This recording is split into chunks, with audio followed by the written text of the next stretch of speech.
Recently, we've witnessed China peddling false claims as it continues to try and convince the United States that China is a good partner. So China has recently claimed this, quote, "The Chinese always honor and deliver what has been promised," end quote. What China asserted is nonsense. Nobody ought to believe that the promises made are honored. So I want to give you one example.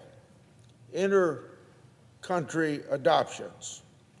During COVID-19 pandemic, China, they say temporarily, restricted travel into the country, which stalled hundreds of families from completing their adoptions.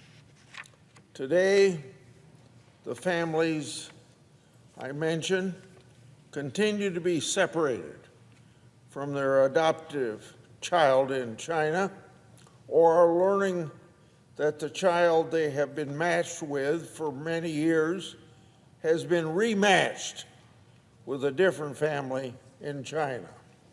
In this latter case, it's a case for the Robinson family of Iowa.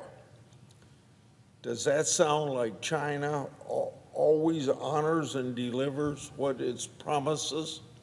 I think not.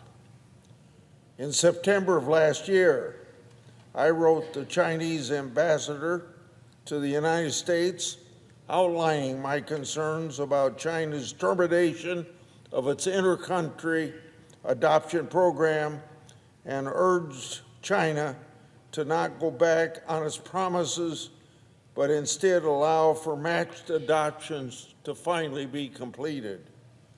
That has not happened. Now, it is a positive development that Chinese families have a stronger will and capacity to adopt orphans within their own country. Children having a safe and loving home is always a good thing. But my point of contention is that China left American families in the dark and didn't engage in good faith. American families were not given the same opportunity as families from other countries to be united with their children. Real commitments were made, and they were dismissed.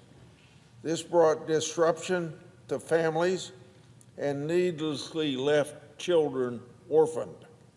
Again, I suggest China doesn't honor its commitments, and I pray that the hearts of Chinese leaders experience a transformation. I suggest the absence of a quorum.